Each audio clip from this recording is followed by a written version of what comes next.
On 15 February 2013, NASA had the media focused on the flyby of asteroid 2012 DA-14. After weeks of hype, the flyby turned out to be a non-event. Although they say a bad day fishing is still a good day after all, it was still a bad day for NASA because the agency was blindsided by the biggest rock to hit the planet in over a century. The Chelyabinsk meteor that airbursted over the southern Urals released the equivalent energy of over 20 Hiroshima bombs. It damaged over 7,000 buildings and 500 people had to seek medical treatment for wounds. Well, dumb luck that for NASA, because it all turned into a curious minds want-to-know media circus. And all they could do was to stumble from one geeky explanation to another until they found the right one. Pray. And praying might not be such a bad idea after all. Since 1911, the American Meteor Society, AMS, has been tracking visual meteor observations, and beginning in 2005, an upward trend in the number of reports can be seen. In 2010, the AMS reporting system was simplified, and its reporting procedures had a marginal increase in the number of reports being received. Nonetheless, the explosive growth in meteor sightings between 2011 and the present cannot be explained away as a reporting fluke. Bill, on our Two Sons team, has calculated the final total for 2013 based on year-to-date figures. Overall, an unquestionably disturbing trend is here, and it begs the question, what out there is throwing all these rocks? And if you live in Canada, this is not the only sign to be concerned about. This year, communities around the Great Lakes have begun to see a whole new kind of traffic sign popping up. They're called EDRs, which stands for Emergency Detour Route, and here is the kicker. All of them are directing traffic away from the Great Lakes. Yes, it's unsettling, but look at it this way, Canadians. You get road signs. In America, Homeland Security is buying enough small arms ammunition to reenact World War II. So count your blessings. Hello, I'm Marshall Masters, publisher of youve.com, youwusa.com. And for those of you who have been following our work for years, this is the video you have been waiting for, because we're going to show you images of two objects in the Planet X system, the core and one of the outermost orbitals. But first, let's go to the topic of December 21, 2012. First off, December 21, 2012 was a spectacular media event by the cable channels. People couldn't get enough, and this was great for advertising sales. However, now that we've had a non-event, folks are beginning to ask a fundamental question about how the date was calculated, and they're making a good case for December 16, 2013. In response to these fundamental questions, Discovery Channel tells us that a carbon dating of a structural beam from a Guatemalan temple confirms that the Mayan long count calendar did end on December 21, 2012, leaving no room for further doomsday prophecies and miscalculations. But 2 paragraphs later, they say the days are counted from a mythological starting point. So in essence, Discovery is saying that they've carbon dated a mythological starting point. Ergo, we have nothing to worry about from this time forward, because for the first time in history, someone has used carbon dating to fix a calendar date. Oh, really? Or is this just the Discovery Channel using a bit of good old-fashioned spin to give itself a pass, like a coyote with feathers in his mouth telling the farmer, "What, me? I didn't eat no chickens." That being said, the whole dating issue of 2012 has always been a thorny issue. And so I really took notice when the 00 Skyview team published their latest update, in which they say the correct date is December 16, 2013. And they do raise a big question. Was this done to throw the public off?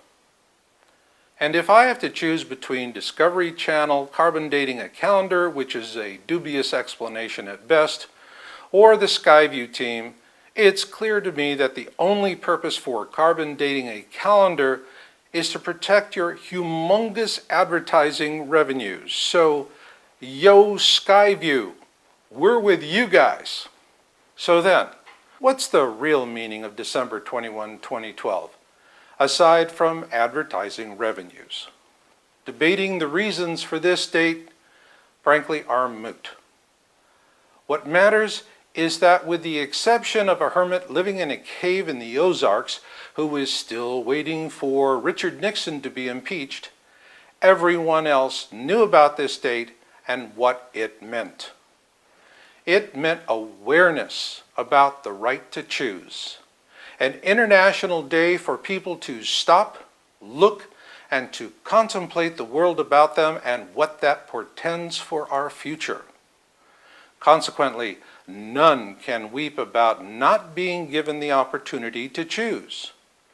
And say what you may about the cable channels, we believe they're entitled to their advertising profits because they did a bang-up job of creating awareness. And prior to December 21, 2012, awareness was the mission.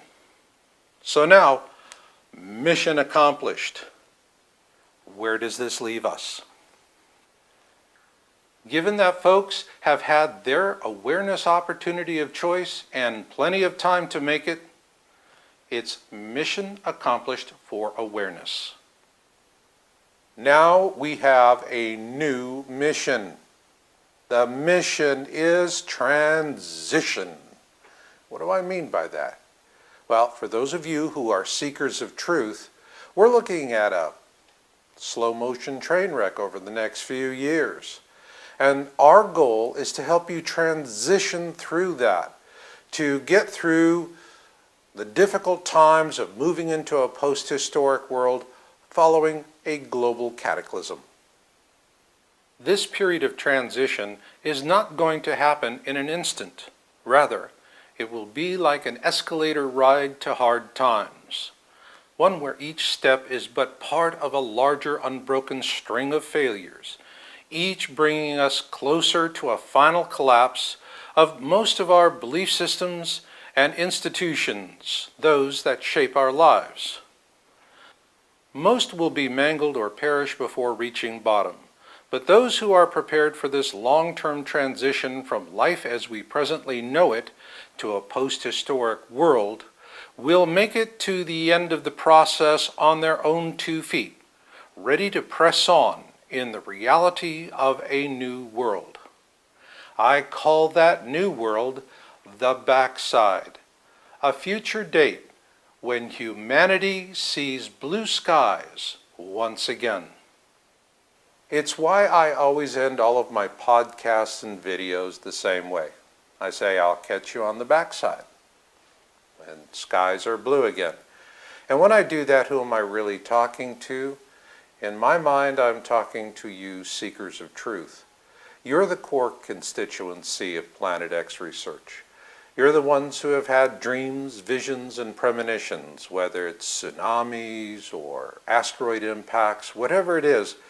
Something has just grabbed you and made you take a look at things until eventually one day, wow, the blinders come off your head.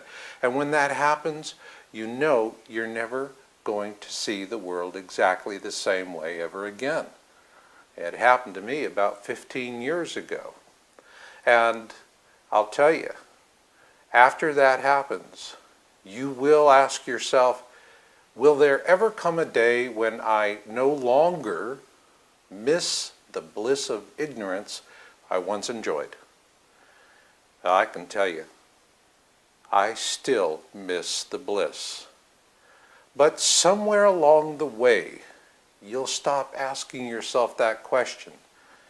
And the day that happens is the day you finally feel that you have a good beat on things, that you know where you're going with it. So yes, you'll always miss the bliss. That's just the way it is. It comes with the turf. And the turf now is no longer awareness. The mission is transition. No more date-driven outcomes. It is about the process of moving from the present to the post-historic. That's why our new mission statement is, surviving the worst of times begins with surviving the best of times. A soft landing, if you will, from whatever ends life as we know it. For old hands, it means a new time to improve upon what you have and to fill in the gaps. And for newbies, it's a chance to do it right the first time with like-minded others you know and can trust. The driving wisdom of this new mission of transition is not something that we've seen happen recently, but rather it goes back thousands of years to ancient societies and civilizations that have survived global cataclysms, and they have passed their knowledge down to us. And what they tell us is that you have to go through a period of transition from one reality to the next. And we're going to talk a lot about that later on in this program. But right now, what I want to jump into is the object of interest we have been tracking in Costa Rica at the Turrialba volcano. In early January of this year, we began reporting our observations of an object seen from the Turrialba volcano in Costa Rica. I dubbed it Bluebonnet, and since then we've amassed an archive of hundreds of images captured from the Vulcan camera feed overlooking the western rim of the volcano. However, on May 22nd, the Turrialba volcano erupted with a 4-kilometer high ash cloud, and on May 29, the Vulcan feed went out of service. According to Ovascori, the operators of the feed, a lightning strike disabled the camera and they worked to fix it. And on July 11th, the feed resumed with what appears to be a new camera with lower resolution. Local sources tell us that this new camera was gifted to them by the United States government. And what we're seeing right now, frankly, is no longer really useful for our work. But time will tell if it is a cover-up. But for now, we have images to show you that Bluebonnet is in fact not a reflection.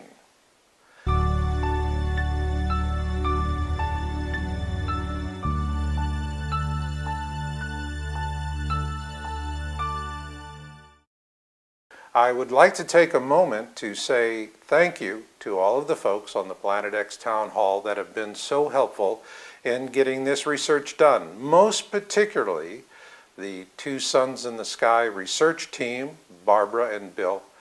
You guys are really wonderful, and I couldn't do it without you. I really do appreciate it.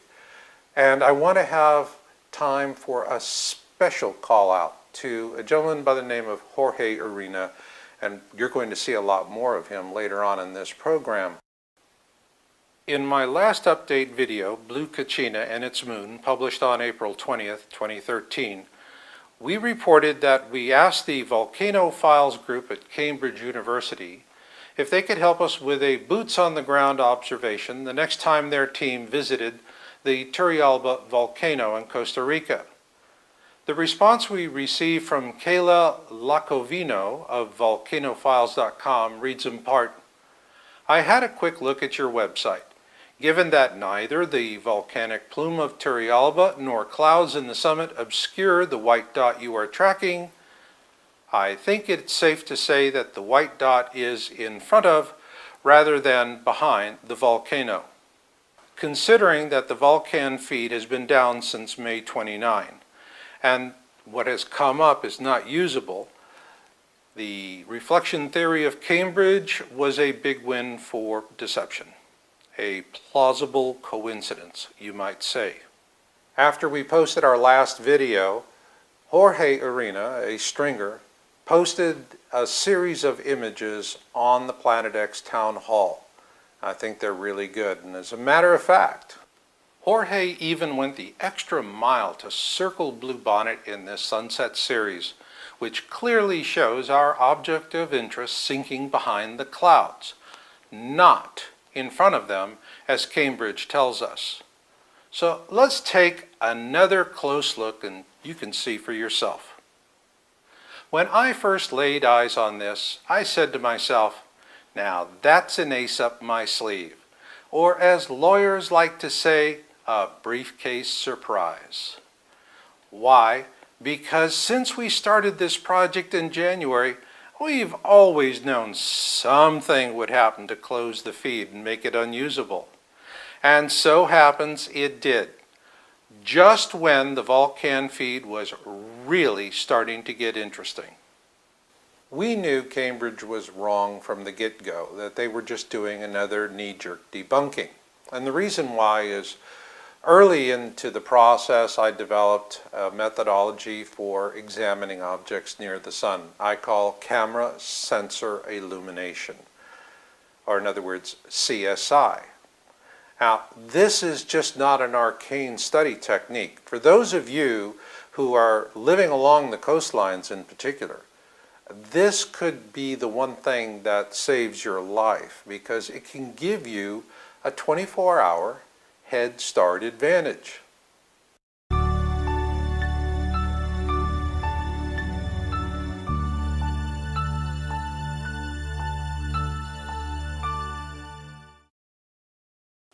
We first introduced our CSI method in our article Object of Interest as Seen from the Turrialba Volcano, Update Number 1. We used it to show that Bluebonnet is a real object and not a reflection. What I'm going to show you now are the final results of that initial effort.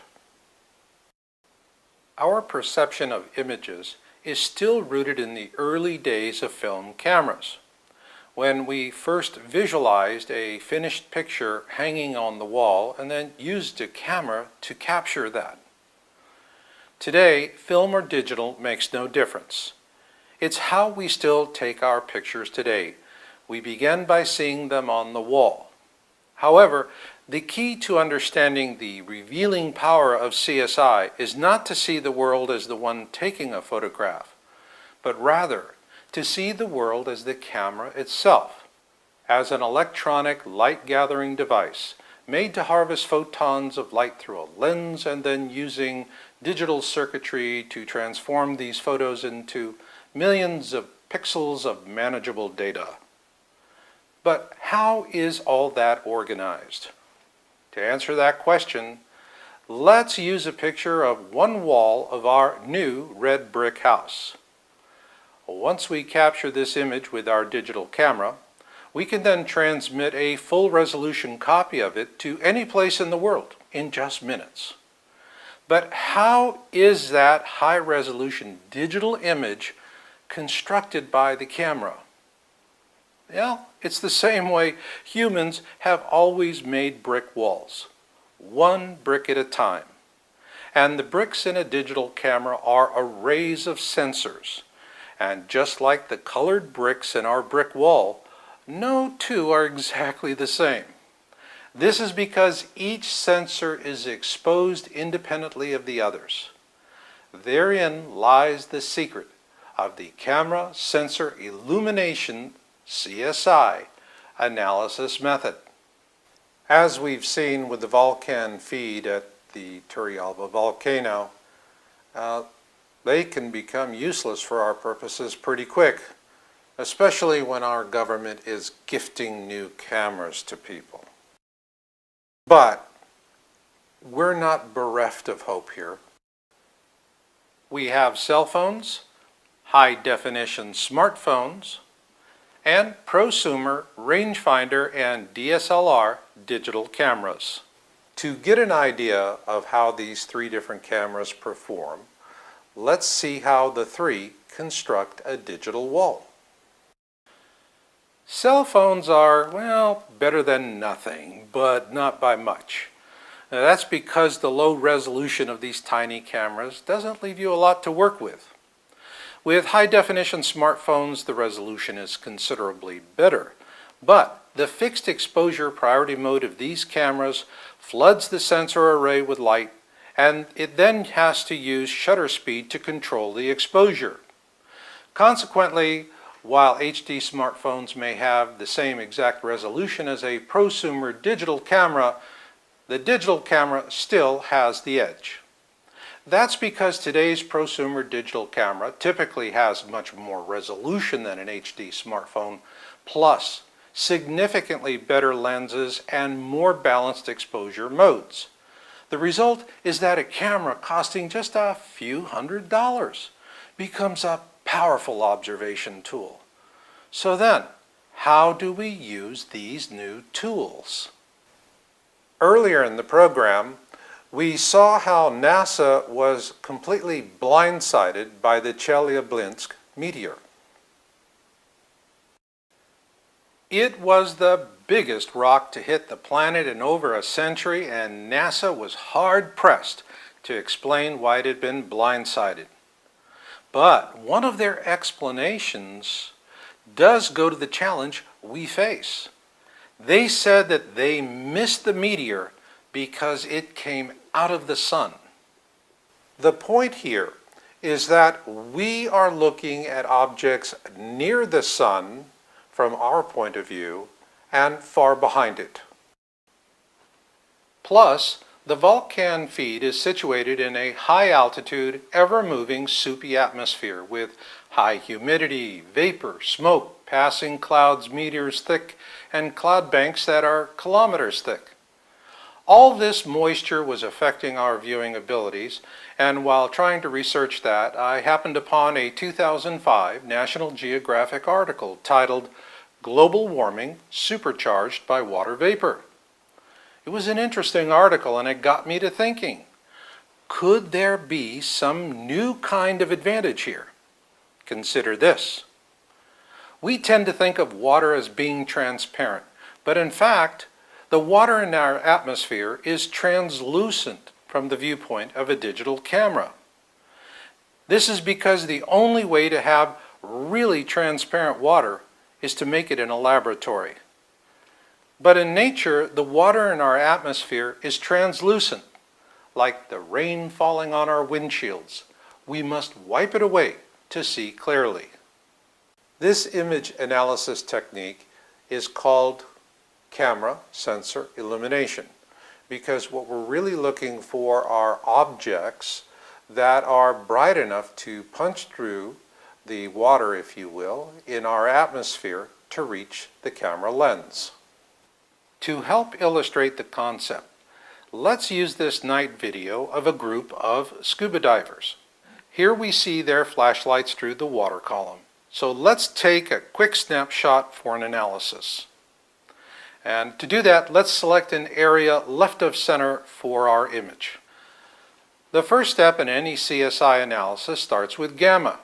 Gamma correction controls the overall brightness of an image. And gamma correction was specifically created for digital desktop publishing, and it is a very powerful tool. So the best way to use gamma for CSI analysis is by reducing it. Here we see a gamma step down of the bright object to the left of the screen. So what are we looking for in this object? What we're looking for is foreground illumination. But what causes it? What causes foreground illumination is that the object is hot enough to light up the atmosphere between it and the camera lens. And so we not only see the object, but we'll see the atmosphere between the object and the camera. In other words, we're looking to see if our object can backlight the water in our atmosphere. And when it does, we then see an illuminated foreground surrounding the object itself. To help illustrate the point, let's look at the flashlight off to the right of the screen. When we step down the gamma, we see minimal foreground illumination with the blue-green halo surrounding the object. Also, and this is key, even a minimally illuminated object will still feature crisp details. So what we have here is a natural hot object pointed away from the camera lens. Given that, is there a cold object? And if so, what? Well, yes.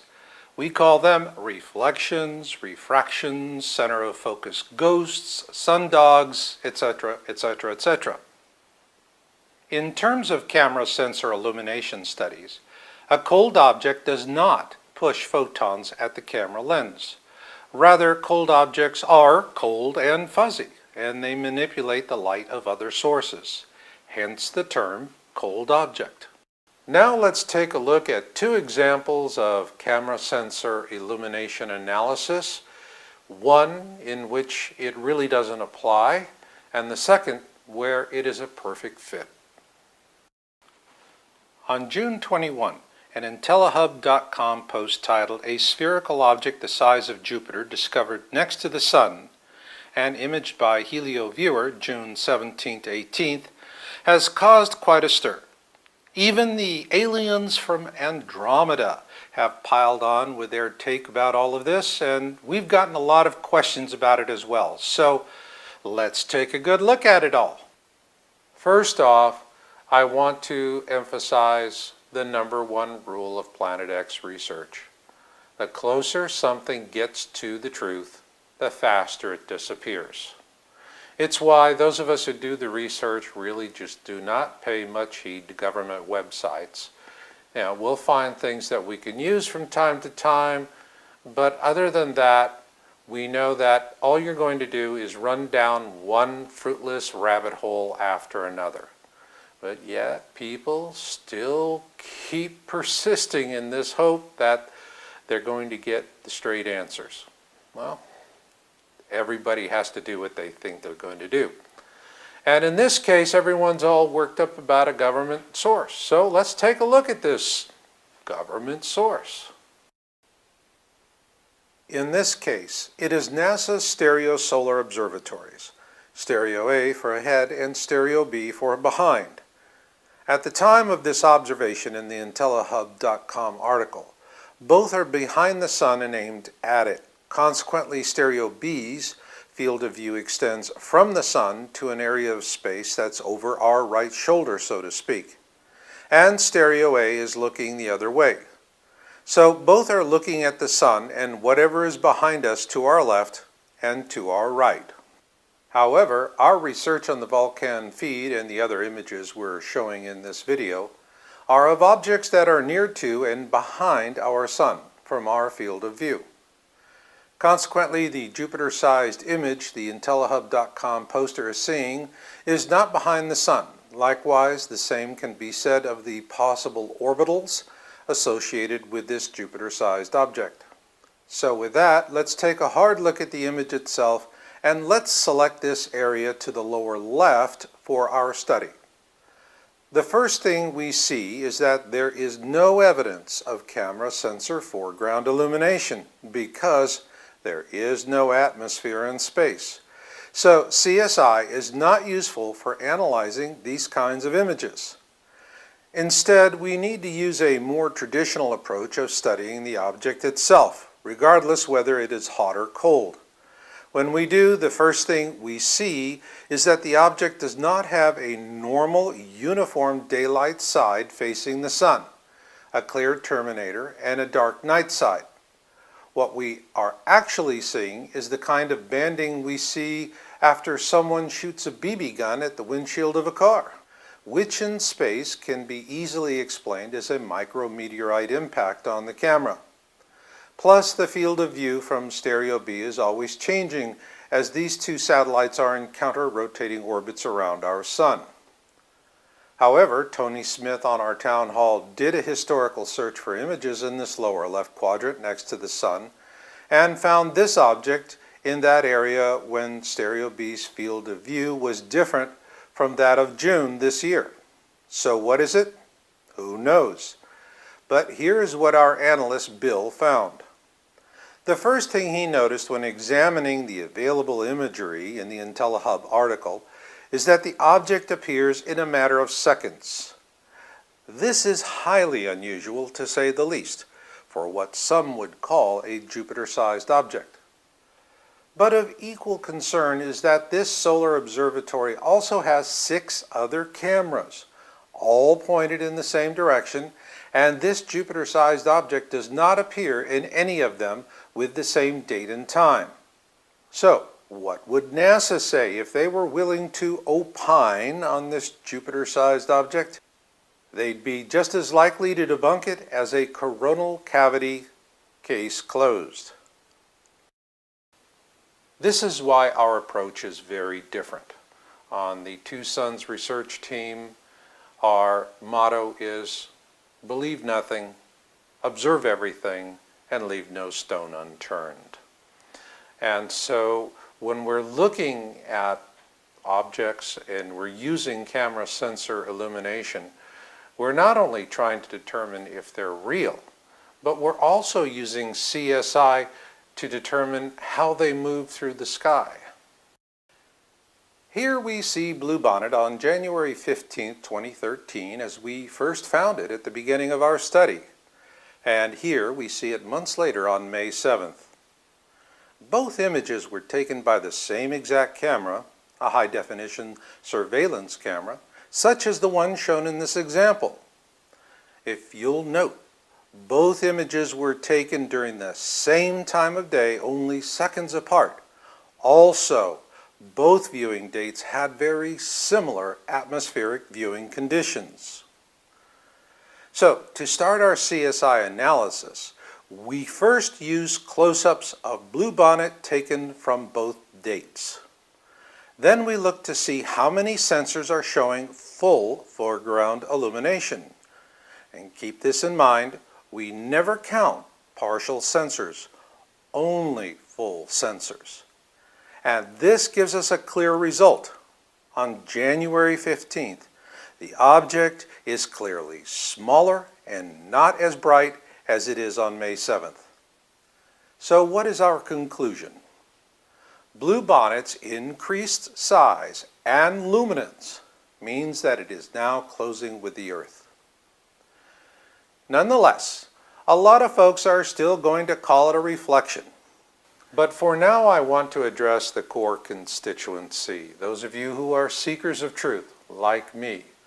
As a seeker of truth, it's how I found the Colburn Bible.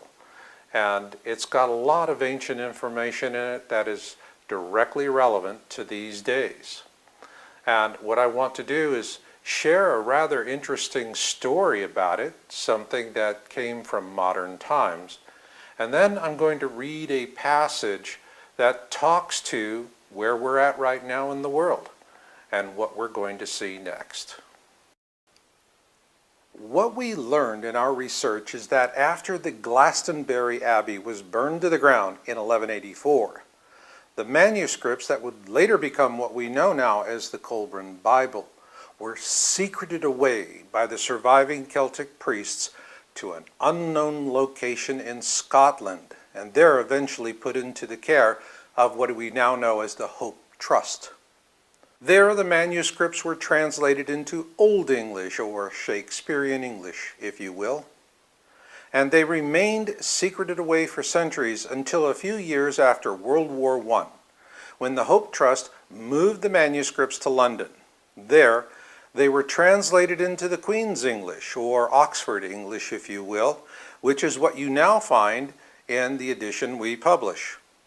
The updated manuscript remained in London well into the beginning of World War II, and despite the Nazi bombs falling on London, it was a devoutly religious housewife who actually came closest to destroying it. She discovered it while cleaning in a home and was fixing to burn it as heresy before members of the Hope Trust quickly intervened and returned it to Scotland, where it remained until it was finally revealed to the world in 1992. But what really got my attention about this story was that after thousands of years of people working so hard to protect this manuscript, it could have all been for naught thanks to a religious housewife. Go figure. But I was intrigued about this Battle of Britain story, if you will, and I dug into that and found something that really talks to us in these times. The battle for Britain was an awful time for Londoners, with bombs falling everywhere, death at any turn. And it was during this time that Londoners read Shakespeare and the classics like no other time throughout the entire 20th century. Think of it. When you're living in such perilous times, it's just hard to sink your teeth into a dime-store detective or romance novel. That's why what Londoners needed was something that could talk to their circumstances of living with death hanging over your head. In the classics, they found that meaningful sense of connection to help them endure the hardships of a brutal, brutal war. When I read the Colburn Bible, I feel a very strong, a very real connection to people in the past and their hopes and visions for us in the future. And we have an account that was handed down to us by the ancient Egyptians about the last flyby, which happened to be the 10 plagues of Exodus. And this was documented following Exodus, and it tells us what we're about to see. Then men will be ill at ease in their hearts. They will seek they know not what, and uncertainty and doubt will trouble them. They will possess great riches, but be poor in spirit. Then will the heavens tremble and the earth move. Men will quake in fear, and while terror walks with them, the heralds of doom will appear. They will come softly as thieves to the tombs. Men will not know them for what they are. Men will be deceived. The hour of the destroyer is at hand. In those days, men will have the great book before them. Wisdom will be revealed. The few will be gathered for the stand. It is the hour of trial. The dauntless ones will survive. The stout-hearted will not go down to destruction.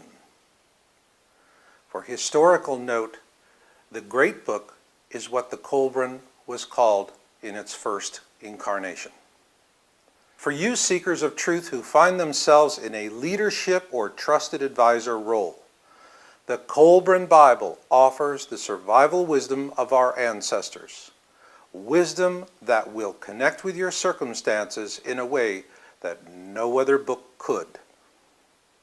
With this in mind, let's turn our attention to the images of Jorge Arena, our very talented stringer at the Two Suns in the Sky research team on the Planet X Town Hall. And what I want to do with you, the viewer out there, is that we're going to do this camera sensor illumination analysis shoulder to shoulder.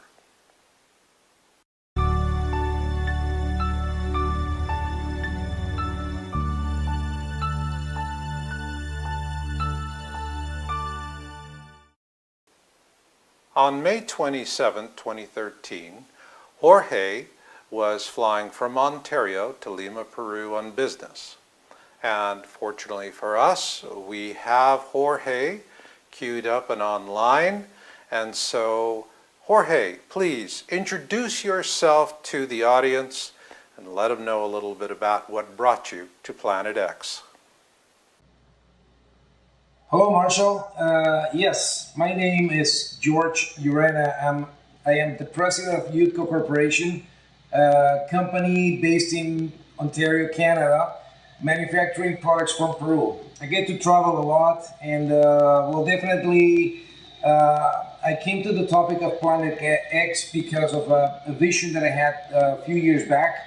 Doing some research on the website, I found your website. Well, Jorge, I'm really glad that you did. And now I'd like to get into some of the details on your business flight from Ontario to Lima, Peru. Well, Marshall, due to my business, I get to travel quite a bit, almost everywhere, and particularly to Lima, Peru, because that's where we get all our products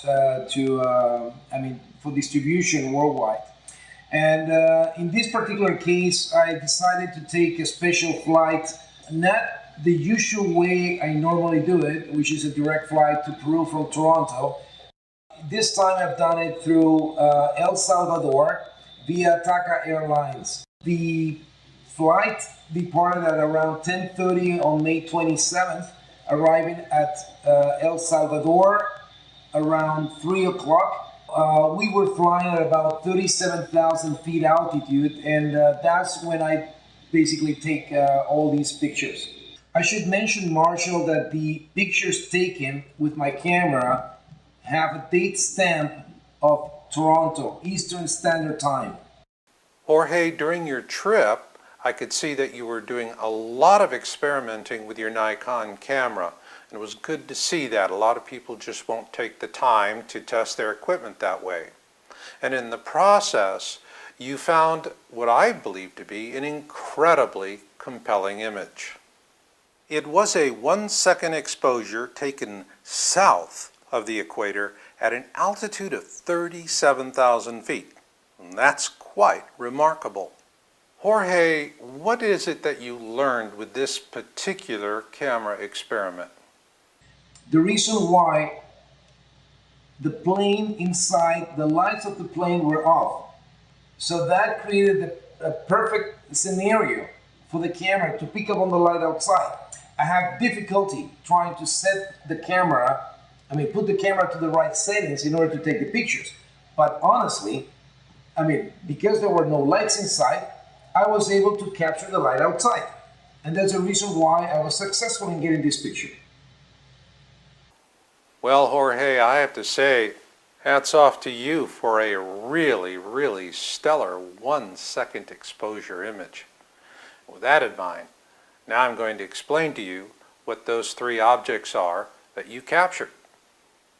While we see 4 possible objects, the faint one in the lower right is not a real object. However, the other 3 are. And when I used Starry Night Professional and the raw file data from your camera, I found that you actually photographed a rare conjunction of 3 planets: Mercury, Jupiter, and Venus.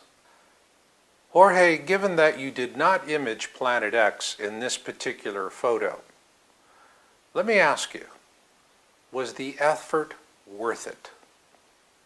I think it was really worth it. Now, that's the spirit, Jorge. You know, on our team, our motto is, believe nothing, observe everything, and leave no stone unturned. And we did that with your images and found something rather surprising. This image you took below the equator not only shows a rare conjunction of Mercury, Jupiter, and Venus, but one that is consistent with the many stories we found about this conjunction event on popular astronomy websites. In other words, Jorge, this image is irrefutable proof that you took it at that time and at that altitude over the Pacific Ocean. And so it was this image that put us on the path to an amazing discovery in one of the earlier images you captured during this same flight.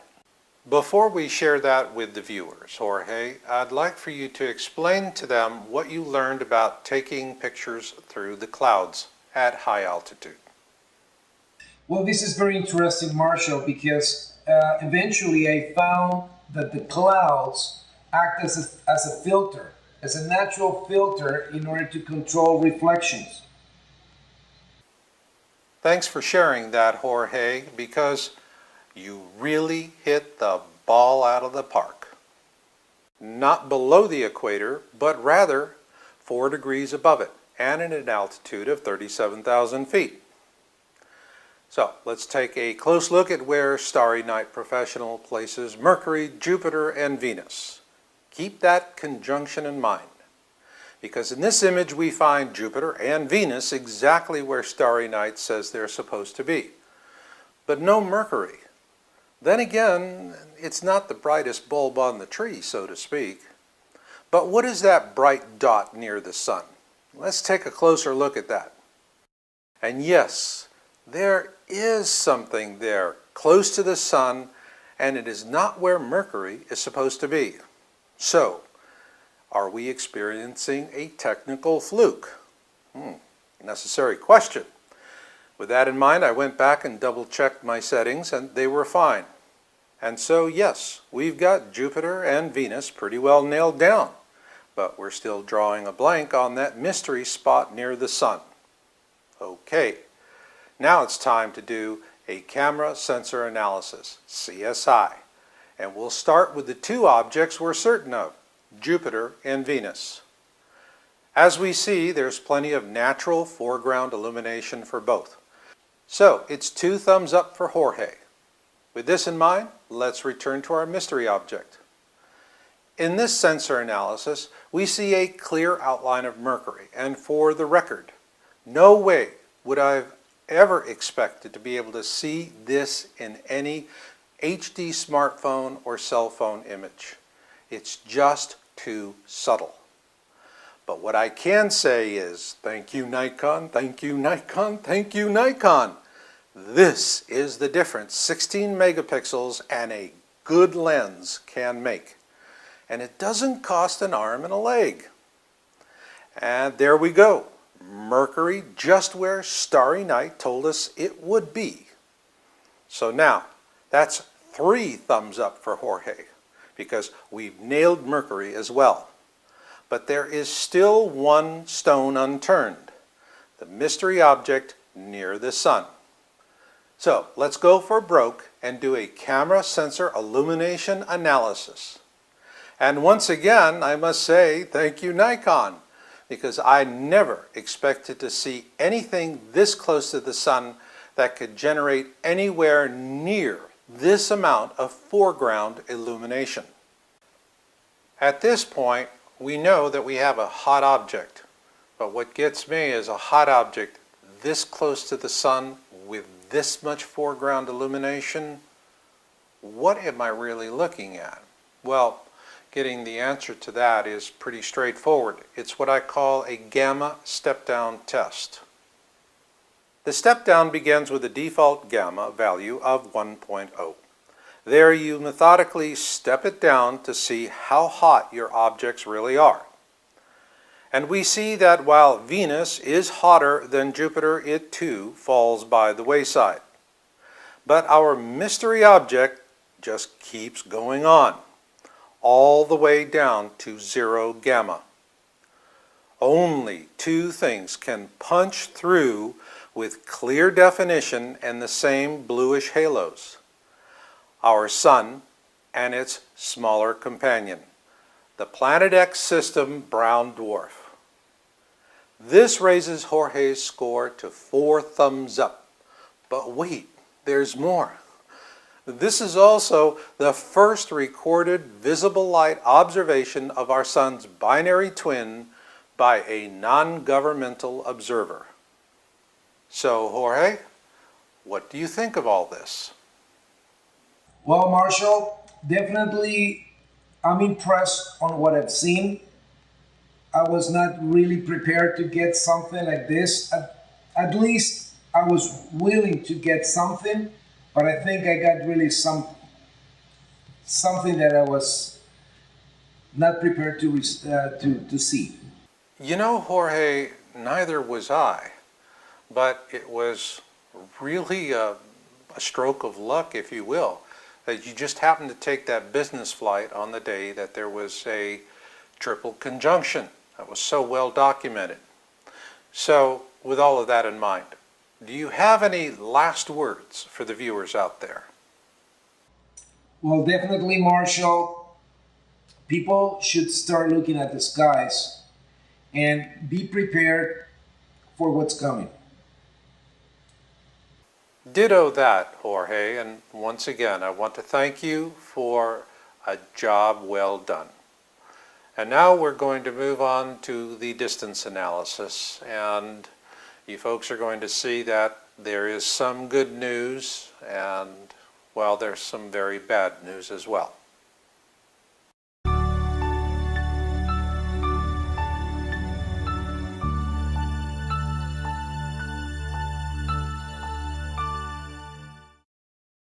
Over the last few months, I've received a steady stream of emails from people who are disappointed with how all of the Planet X predictions have been playing out so far. And it's important for us to address that, and we are going to address that in detail. But right now, what we need to do to set the stage for that explanation is to make an approximate determination of how far the core of the Planet X system is from our sun. When we look at two suns in the sky images, it's easy for those who are not sky watchers to assume that the horizon on Earth is the same as the ecliptic, or if you will, the sun's horizon as seen from space. This is not so. Because the Earth is tilted on its axis, the ecliptic, or the sun's horizon as seen from space, is actually at a sharp angle from the horizon we see on Earth. The point here is that if we want to determine its true distance from the sun, we have to do it from a view from the ecliptic. The ecliptic, as far as we're concerned, is the tail that wags the dog. So with that in mind, let's revisit Jorge's image. Here we see Jorge's image taken 4 degrees above the Earth's equator at an altitude of 37,000 feet. And here we see Jupiter, Venus, and the Planet X system brown dwarf relative to the horizon as seen through Jorge's passenger window. However, Jorge's views through the passenger window is not the correct view of the ecliptic from space. And this is the view we must use to determine the actual location of the Planet X system. So we must begin this analysis by rotating Jorge's image to the correct perspective for the ecliptic as seen from space. Now, to actually determine where these objects are relative to the ecliptic, we rotate the image thusly, and the dotted line we now see is the ecliptic. So, we have Venus above the ecliptic in the northern skies, above the sun's equator. Below the sun's equator, in the southern skies, we see Jupiter to the left. And to the right, near the sun's 7 o'clock position, we see the Planet X system brown dwarf. So on May 27, 2013, what we see is that both Jupiter and the Planet X system brown dwarf were both below the ecliptic. This is excellent for our study because it allows us to do an apples-to-apples comparison, if you will. Here we see a close-up of Jupiter, and here we see the Planet X system brown dwarf. So let's study them side by side. And what we see is that while the Planet X system brown dwarf is considerably brighter than Jupiter, Jupiter is about half again larger, if not twice as large. With this in mind, let's look at the basic differences in size between a planet like Jupiter and a brown dwarf sun. And what's interesting to note is that there are a lot of people that view Jupiter as somewhat of a near sun, if you will. This notion of Jupiter as a near sun was explored in the movie 2010, in which Jupiter does become a second sun. And it's within reason because Jupiter actually gives off more energy in the form of heat than it does receive from the sun.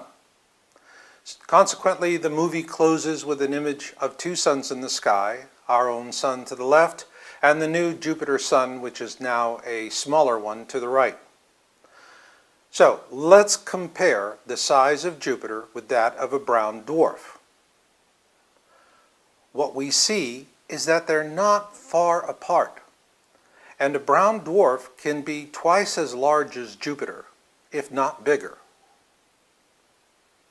With this in mind, let's revisit our close-up of Jorge's image. Here we see that Jupiter is roughly twice as large as the brown dwarf. Using this size difference as a guideline, let's see what the approximate distance is between the Sun and our Planet X system brown dwarf. The best measurement for this purpose is what astronomers call astronomical units, AU for short, where 1 AU is the average distance between the Earth and the Sun. While Earth is 1 AU, Jupiter is 5.2 AU, and Saturn is 9.52 AU. And then way out there is Neptune at 30.08 AU. So when we use a simple formula where the image size of our brown dwarf is approximately half that of Jupiter, we can roughly place its current location at 2 Jupiter distances from the Sun, beyond the orbit of Saturn, if not further. Which means that Jorge imaged this second sun in our image at a time when it was a few degrees south of the ecliptic and well beyond the orbit of Saturn. That's the good news. Why is it good news? Is that now we have more time to prepare. For those of you who are not prepared, this is your second opportunity to do it right the first time. And for those of you who have prepared, this is also an excellent opportunity for you to review your plans and see what you can strengthen and where you need to fill the gaps. Now, this is something I've been doing personally myself, and one area of planning and preparation that seems to be a real thorn is survival health care. And we've got a lot of solutions, but it's really not well organized and somewhat spotty. We can do those simple things like making sure we have baking soda on hand to raise our pH. That gives us greater immunity. But again, it's rather spotty, and this is why I found Danjon breathing. This really goes back to 2011 when I was interviewing Master Roar Shepherd. He's a Danjon breathing instructor. We got to be good friends, and he invited me to a class he was giving in Berkeley, and I decided to try it out because I was having a real problem with irritable bowel syndrome at the time. And my preferred method of treating it then was with Chinese acupuncture and Chinese herbal medicines, which were, well, giving me results, but not the greatest results. So there was nothing to lose. I went to attend the class. What surprised me was that I was the only newbie there. Everyone else was coming from another discipline: yoga, Reiki, Tai Chi, and all of these are wonderful practices. I love them all. They're all good. But why were they going to learn about Danjon breathing if they were already doing something else? Well, what they explained to me was that Danjon breathing has a very pure view of breathing itself, which is integral to everything. You can't do yoga without doing breathing, for example. But in yoga, when you're doing the breathing, it's only increasing your body's oxygen levels to about 103%, where tests have shown with Danjon breathing, it goes up to 107%. So what does that 4% difference buy you? Well, it increases the immune system. And when you look at the history of this ancient art, you understand why. This was developed back in the early days of acupuncture by Korean elites, the powerful and wealthy. Now, these people were not particularly worried about dying of starvation or exposure like the peasants were. They had to deal with wars and assassinations, but what they were really terrified of, despite all of their wealth and all of their power, was to catch a cold. You ever heard the expression, catch your death of cold? Well, that came for a reason, because people used to catch colds and die.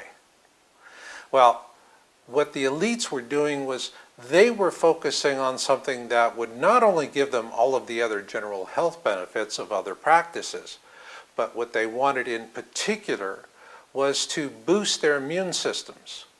Now, this is really relevant to those of you who are in planning and preparation. I want you to think about this.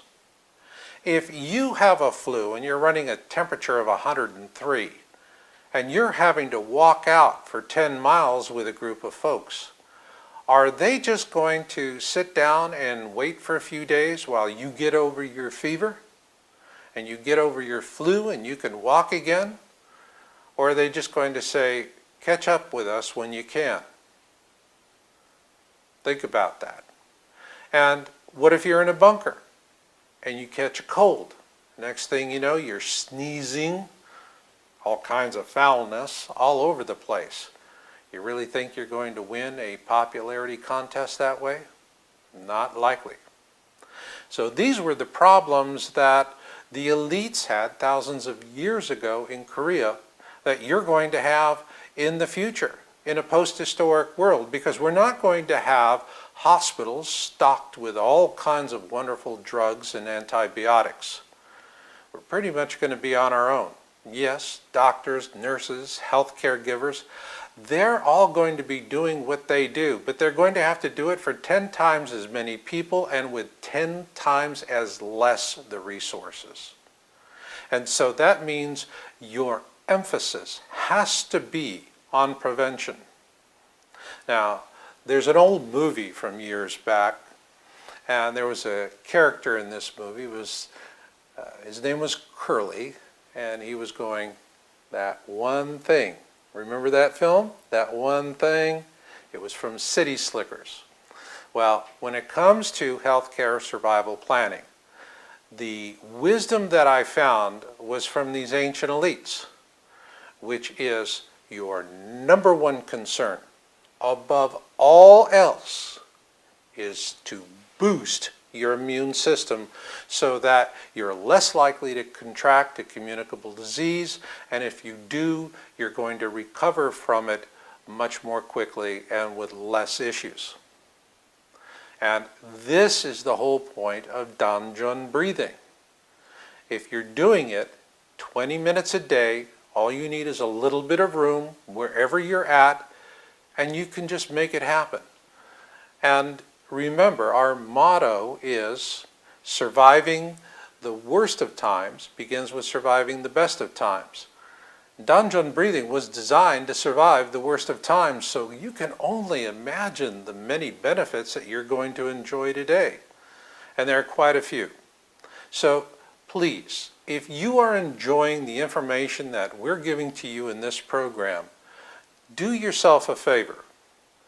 Go visit Cut to the Chase at my website, yowza.com, and listen to my podcast with Master Roar Shepherd, because we're talking to you directly as preppers. But also visit our website at feelbetteronyourown.com, and there we have some free demonstration videos that'll help you to understand it better and to experience it for yourself, because this system will help you. I am the courseware architect of Danjun Breathing for Wellness, and I designed it based on my experiences as a young man as a medic in the Army. As a medic, I had an aid bag, and I knew what was in that aid bag and what I could do with it and what I couldn't. Now, it wasn't a panacea, but I knew I could do the important things, and I knew I could find things fast.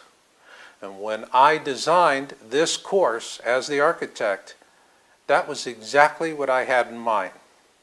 Because if I could make it useful for you as a prepper, for everyone else, it would be the tool of the century for health and wellness.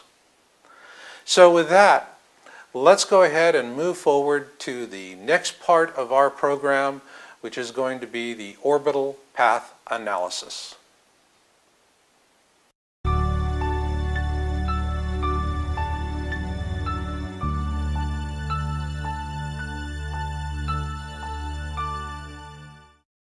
This orbital analysis that you're going to see is not the result of a one-man job.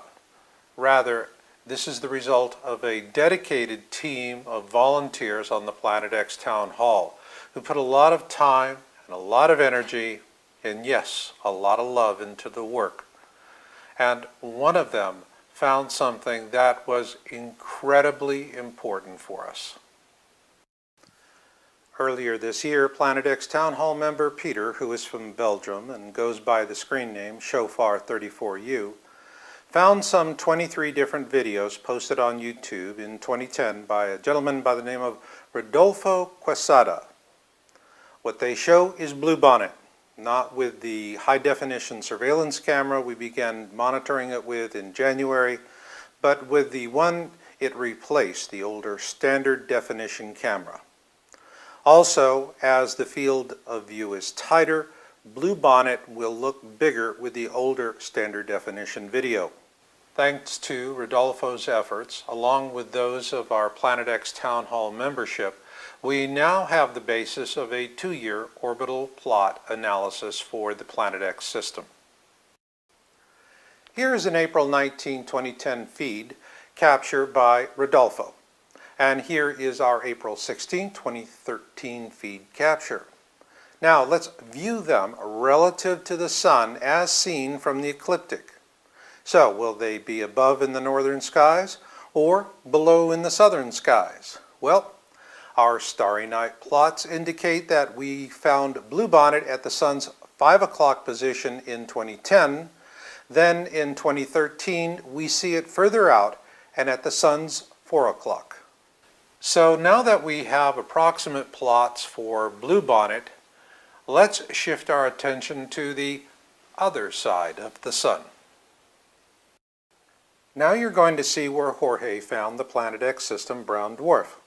First, in the northern skies above the ecliptic we find Venus. Then below the ecliptic we find Jupiter to the left of Venus. And then there, near the sun, we see approximately where Jorge's Planet X system brown dwarf was found. So, now let's take a look at the whole picture. Here we have the Two Suns in the Sky research team observation of bluebonnet on April 16, 2013. And to the left, what we see is Jorge's May 27, 2013 image of the Planet X system brown dwarf. However, without a third observation point for either object, there is no way to develop even the most rudimentary orbit. However, it is our great fortune that Rodolfo Quesada was inspired to capture the 2010 Vulcan feed and publish it on YouTube.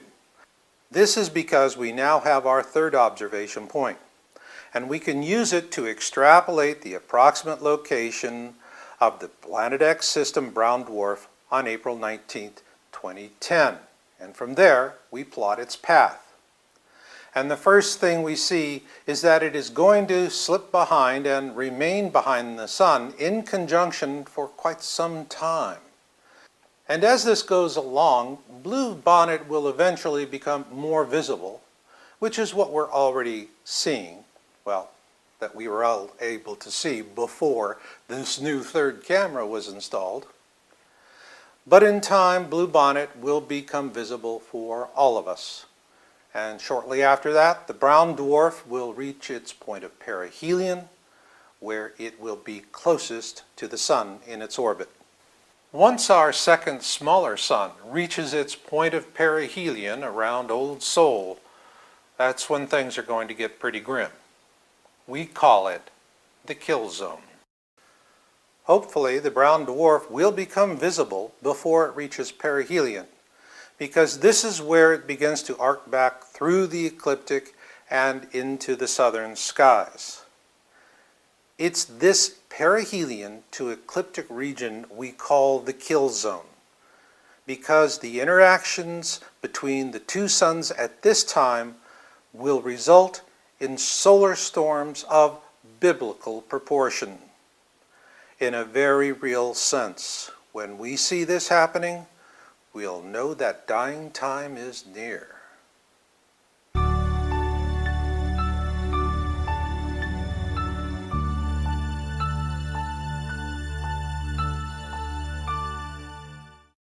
Earlier in the program, I told you about all the folks that have been writing emails to me about the Planet X predictions, which are in the ballpark in most cases, but nothing spot on. And we really need to address that head on to everyone's satisfaction, and we're going to do that.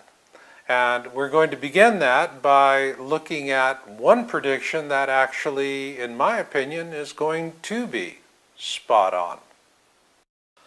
On October 21, 2008, Project Camelot posted an interview with Planet X whistleblower Bob Dean. And I like Bob. I've had a chance to speak with him personally on the phone, and for me, he's always been a stand-up guy.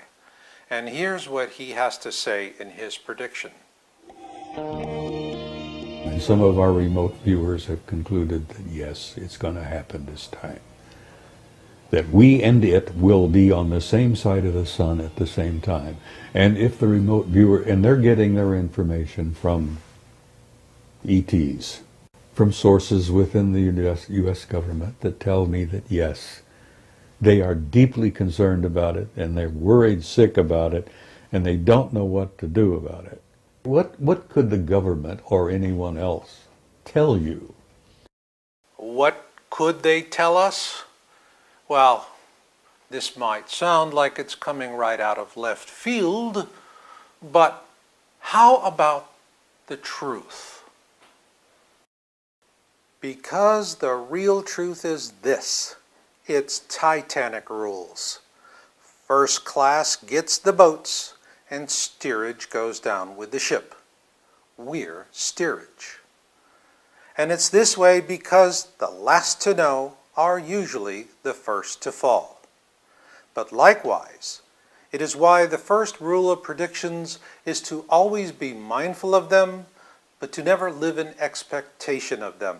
That way, you keep a balanced view of the future. As for me, predictions have always been, well, you might say, a bittersweet thing, because in 2008, I saw something, not once, but twice, that has forever changed my view of all predictions. In April 2006, Yowze.com broke the story on the South Pole Telescope, the SPT. The SPT is a powerful infrared telescope installed at the Amundsen Scott South Pole Station. And in 2008, not one but two whistleblowers revealed Planet X images that had been captured with the SPT. Posting on YouTube as Nibiru Shock 2012 and DNIR 4808N, both accounts immediately came under vicious attack. Nibiru Shock 2012's channel was hijacked by disinformation operatives who used it to smear him in the hopes that he would eventually step forward to reclaim his account and thereby reveal his identity. He did not. Good for you, Nibiru Shock. That was the smart thing to do.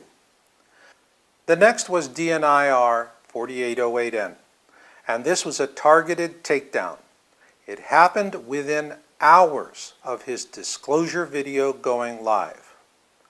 With YouTube, you're usually allowed one mistake, and it takes a few days for that to catch up with you. But not only was his video pulled within just a few hours, his account was likewise terminated as well. Something that comes down this hard and this fast can only happen if there is a government response. So when people ask me the question, when will I see Planet X? It's always odd for me because I've been seeing it since 2008. And that's what I tell people. But it tends to go in one ear and straight out the other. And why? Because what people really expect is the spectacular. And actually there are some rather spectacular things to witness these days. That is for those who are willing to look. And what is getting our attention most these days is what we call weather weirding, which actually feels more like weather worsening. Then there are the volcanoes, as in the captain asks that you remain in your seat while we taxi back to the terminal. And doesn't it seem par for the course these days that when an earthquake happens, it must produce a 3-figure death toll if it's to make the front page, and 4 figures to get above the fold? Sinkholes are hard for disinformationalists and spinmeisters to easily dismiss. This is because there is not much of a case for natural variability. As in, what's natural about the earth sucking you, your home, and your auto down into the bowels of the earth? And what about these heat waves? On the downside, the last decade has been the hottest on record, ever. On the upside, fossil fuels are helping to melt the polar ice, which in turn is opening up whole new fields to explore for oil in the north. Ergo, a great way to use local oil to melt local ice so that everyone else on the planet melts in the summers. The point here is that predictions are a tool and nothing more. Hoping they come to pass is like hoping your house will burn down so you can file an insurance claim. That being said, what about the predictions in my own books, Planet X Forecast and Crossing the Cusp? While both were well within the ballpark, neither were spot on. In our books, Planet X Forecast and 2012 Survival Guide and Crossing the Cusp, we presented possible flyby scenarios. The goal was not to make hard predictions, but rather to provide a compelling reason to understand the celestial mechanics involved. But for the sake of argument, we'll call them predictions. So where did they go wrong? First off, according to the ancient Egyptians, nobody has seen the Planet X system since its last flyby, which was the 10 plagues of Exodus. So we formulated our scenarios, or predictions if you wish, using references to known objects such as comets. However, it was not until we could do a rudimentary orbital path analysis did it become obvious as to why these scenarios were not spot on. Here we see it took 3 years for the Planet X system to enter our outer system, and it is still beyond Saturn. By and large, comets are faster. Also, the ascent from the southern skies up towards the northern skies is more shallow than we had first imagined. Or simply put, the universe has thrown us the mother of all curveballs. I'll be the first to admit that the predictions from the past were in the ballpark, but not spot on. No Cupid doll. But that being said, these predictions are no longer prophetic. Rather, they are academic.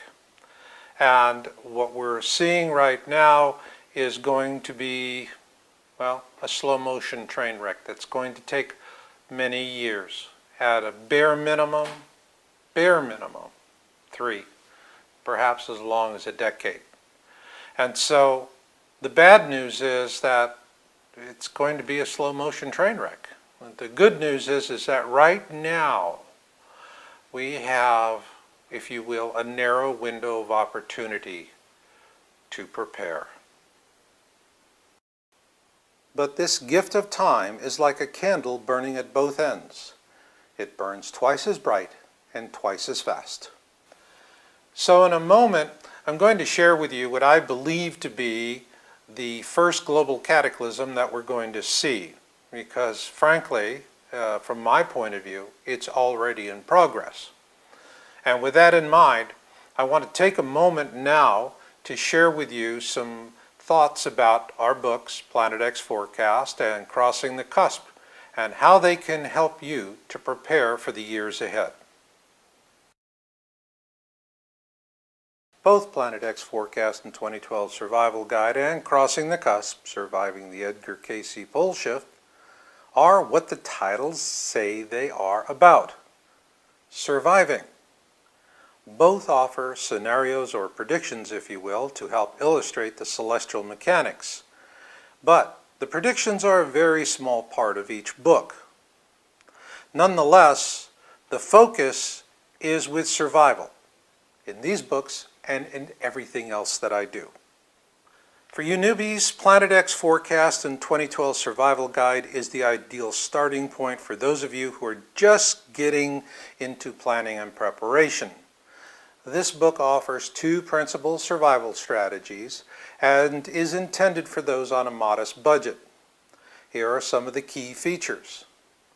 Most will want to prepare to survive in place, such as a home or bunker, and with this strategy, you get started with confidence. However, you also need to be able to survive on the move, and what you wear, eat, and carry will have a direct impact on your survival. And here's the good news. You may already have many of the things you need lying about the house.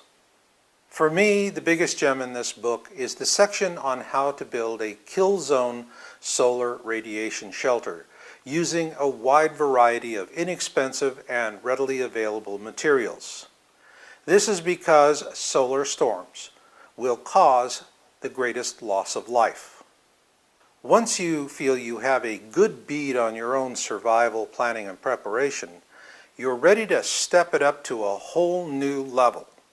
And that is where you want Crossing the Cusp, Surviving the Edgar Cayce Pole Shift.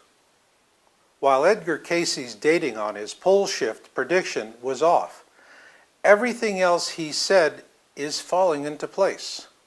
And that means we'll face something the ancient Egyptians called the Great Winnowing, or what Christians might refer to as the meek shall inherit the earth. And by the way, they will, and in this book you'll learn why, and it will surprise you.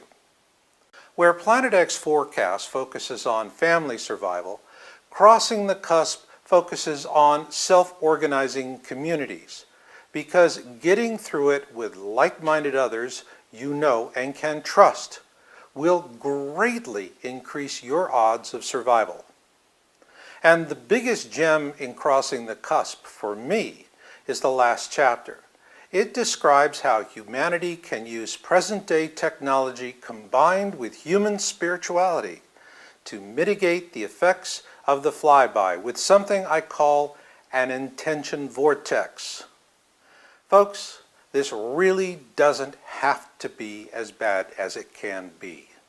You know, we bandy about the term global catastrophe, but the fact is, what do we really experience? It's more of local and regional catastrophes, at most perhaps a national, which means that it typically is happening to someone else, somewhere else, in some other time.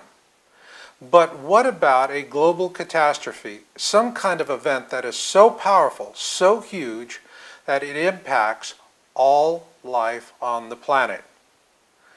What would that look like? In particular, what would be the first kind of global catastrophe event? Given present warming trends, the most likely candidate for the first global catastrophe will be methane releases.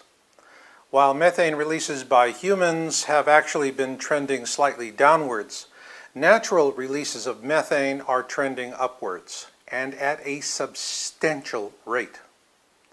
So, there are 2 types of releases we need to keep our eyes on. First is what is called Arctic methane release. This methane is locked up in the permafrost, which is now beginning to melt. The other release source we need to watch for are offshore gas hydrate releases. So, how much methane are we really talking about here? Well, just looking at methane gas from hydrates as compared with oil, natural gas, and coal, the conclusion is simple. There is a lot of it. And as the oceans warm, we'll begin to see numerous reports of gas hydrate releases and no doubt Arctic methane releases as well. This will be bad news because as a greenhouse warming gas, 1 pound of methane is equal to 21 pounds of carbon. And should these releases eventually reach a tipping point where a positive feedback loop happens, the process will then become irreversible. So governments can do all the chemtrail spraying they want, but once we cross that threshold, it's going to get really bad. And aren't we already seeing bad? Not since Exodus have humans seen this much algae in the water, and incredible fish kills that carpet entire harbors, plus the increasing number of droughts and heat waves. The result is all you can grow in dry dirt is dry dirt and nothing else, which means then will come the food riots as basic food prices soar. But in the end, we'll just be burying the dead. And that is why transition is the mission, because surviving the worst of times begins with surviving the best of times. And now for you newbies out there who are just getting into this and trying to wrap your heads around it, I want to offer you a safety briefing, because you really do need it. And for you old salty dogs out there that have been there, done it, and seen it, please feel free to sit in.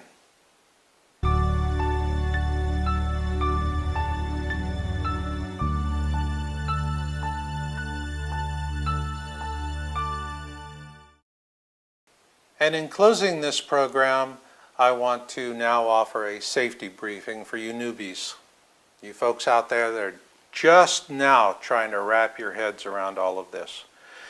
I know that you're getting a real urge to go out and, well, spread the word, to tell other people about this, to save as many lives as you can.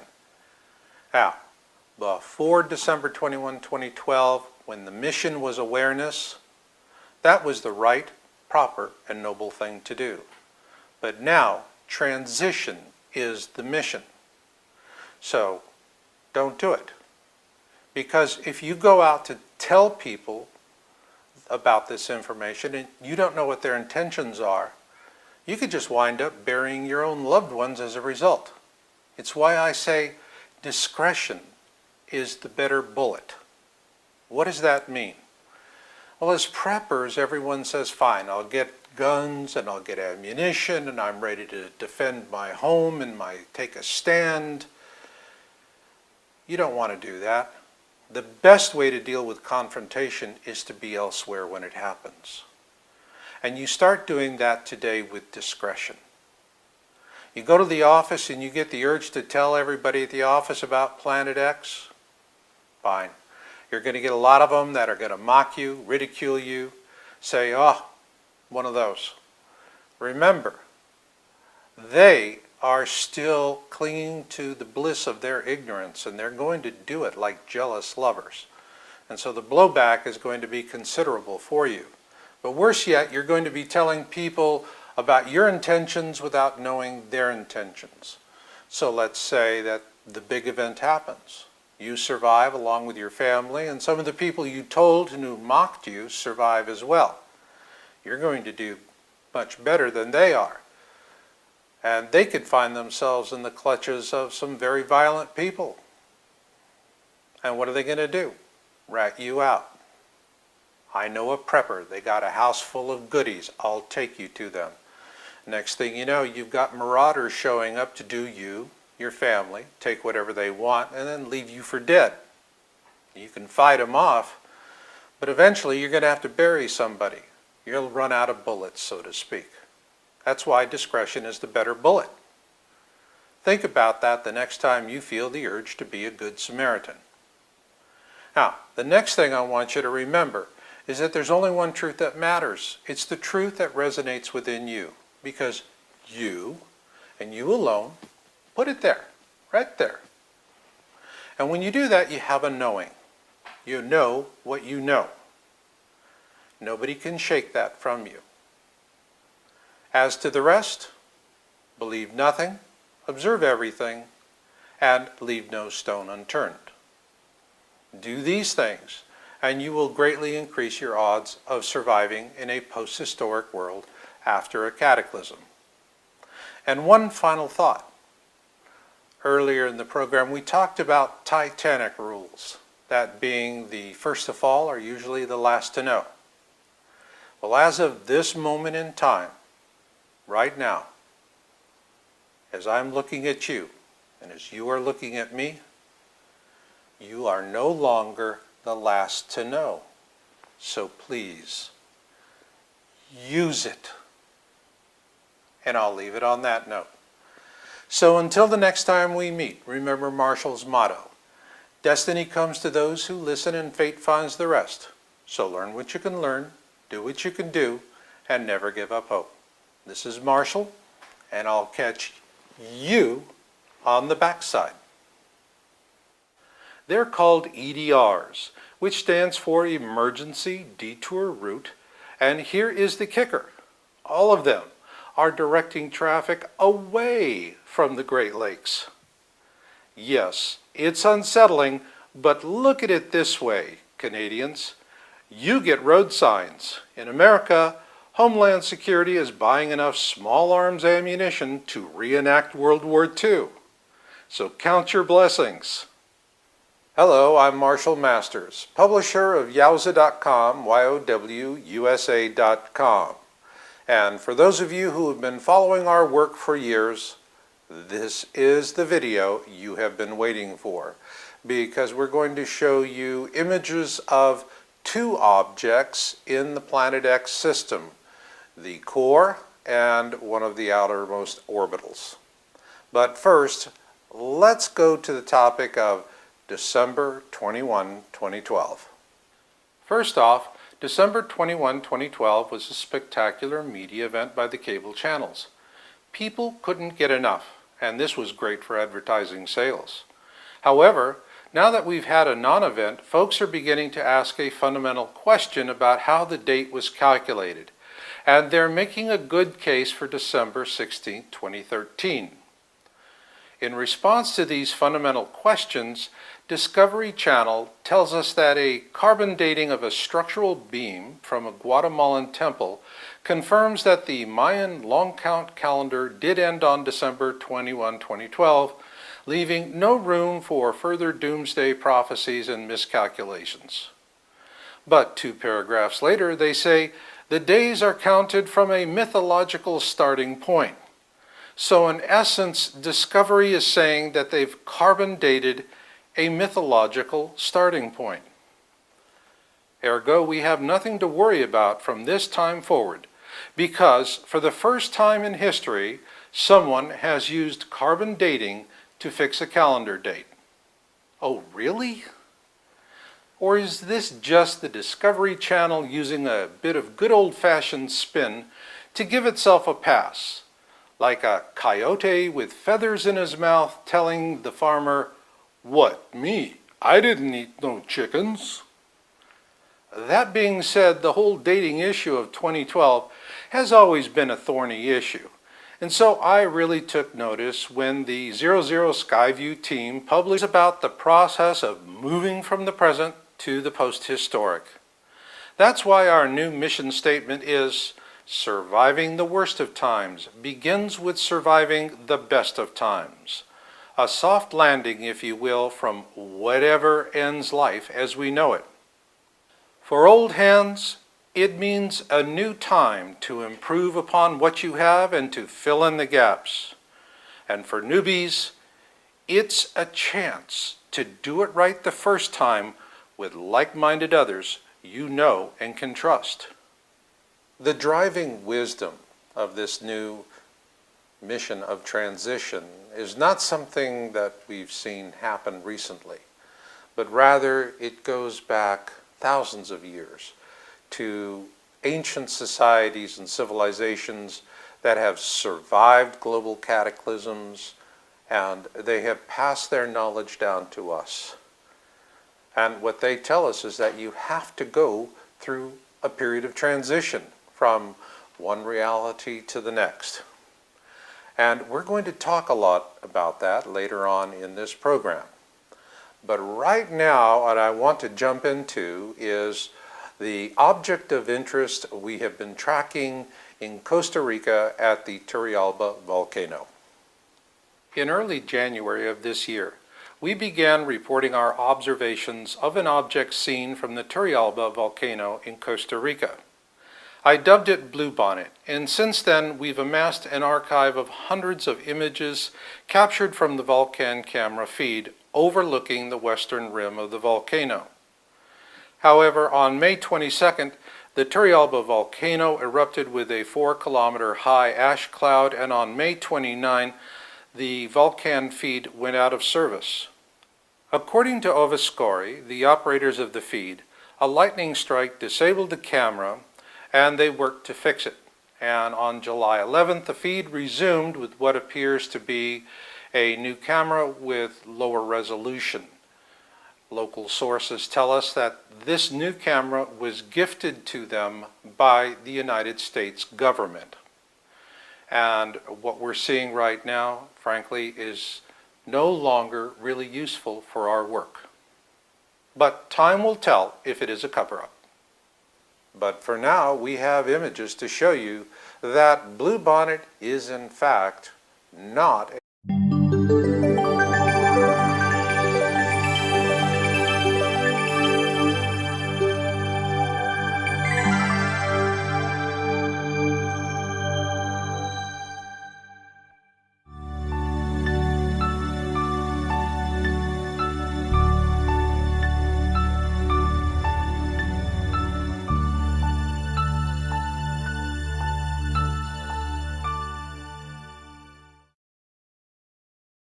On 15 February 2013, NASA had the media focused on the flyby of asteroid 2012 DA14. After weeks of hype, the flyby turned out to be a non-event. Although they say a bad day fishing is still a good day after all, it was still a bad day for NASA because the agency was blindsided by the biggest rock to hit the planet in over a century. The Chelyabinsk meteor that airbursted over the southern Urals released the equivalent energy of over 20 Hiroshima bombs. It damaged over 7,000 buildings and 500 people had to seek medical treatment for wounds. Well, dumb luck that for NASA, because it all turned into a curious minds want-to-know media circus. And all they could do was to stumble from one geeky explanation to another until they found the right one. Pray. And praying might not be such a bad idea after all. Since 1911, the American Meteor Society, AMS, has been tracking visual meteor observations, and beginning in 2005, an upward trend in the number of reports can be seen. In 2010, the AMS reporting system was simplified, and its reporting procedures had a marginal increase in the number of reports being received. Nonetheless, the explosive growth in meteor sightings between 2011 and the present cannot be explained away as a reporting fluke.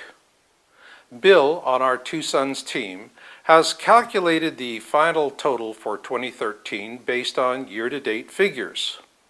Overall, an unquestionably disturbing trend is here, and it begs the question, what out there is throwing all these rocks? And if you live in Canada, this is not the only sign to be concerned about. This year, communities around the Great Lakes have begun to see a whole new kind of traffic sign popping up. Their latest update, in which they say the correct date is December 16, 2013. And they do raise a big question. Was this done to throw the public off? And if I have to choose between Discovery Channel carbon dating a calendar, which is a dubious explanation at best, or the Skyview team, it's clear to me that the only purpose for carbon dating a calendar is to protect your humongous advertising revenues. So, yo Skyview, we're with you guys. So then, what's the real meaning of December 21, 2012, aside from advertising revenues? Debating the reasons for this date, frankly, are moot. What matters is that with the exception of a hermit living in a cave in the Ozarks who is still waiting for Richard Nixon to be impeached, everyone else knew about this date and what it meant. It meant awareness about the right to choose, an international day for people to stop, look, and to contemplate the world about them and what that portends for our future. Consequently, none can weep about not being given the opportunity to choose. And say what you may about the cable channels, we believe they're entitled to their advertising profits because they did a bang-up job of creating awareness. And prior to December 21, 2012, awareness was the mission. So now, mission accomplished. Where does this leave us? Given that folks have had their awareness opportunity of choice and plenty of time to make it, it's mission accomplished for awareness. Now we have a new mission. The mission is transition. What do I mean by that? Well, for those of you who are seekers of truth, we're looking at a slow motion train wreck over the next few years. And our goal is to help you transition through that, to get through the difficult times of moving into a post-historic world following a global cataclysm. This period of transition is not going to happen in an instant. Rather, it will be like an escalator ride to hard times, one where each step is but part of a larger unbroken string of failures, each bringing us closer to a final collapse of most of our belief systems and institutions, those that shape our lives. Most will be mangled or perish before reaching bottom, but those who are prepared for this long-term transition from life as we presently know it to a post-historic world will make it to the end of the process on their own 2 feet, ready to press on in the reality of a new world. I call that new world the backside, a future date when humanity sees blue skies once again. It's why I always end all of my podcasts and videos the same way. I say, I'll catch you on the backside, and skies are blue again. And when I do that, who am I really talking to? In my mind, I'm talking to you seekers of truth. You're the core constituency of Planet X research. You're the ones who have had dreams, visions, and premonitions, whether it's tsunamis or asteroid impacts, whatever it is, something has just grabbed you and made you take a look at things until eventually one day, wow, the blinders come off your head. And when that happens, you know you're never going to see the world exactly the same way ever again. It happened to me about 15 years ago. And I'll tell you, after that happens, you will ask yourself, will there ever come a day when I no longer miss the bliss of ignorance I once enjoyed? I can tell you, I still miss the bliss. But somewhere along the way, you'll stop asking yourself that question. And the day that happens is the day you finally feel that you have a good beat on things, that you know where you're going with it. So yes, you'll always miss the bliss. That's just the way it is. It comes with the turf. And the turf now is no longer awareness. The mission is transition. No more date-driven outcomes. It is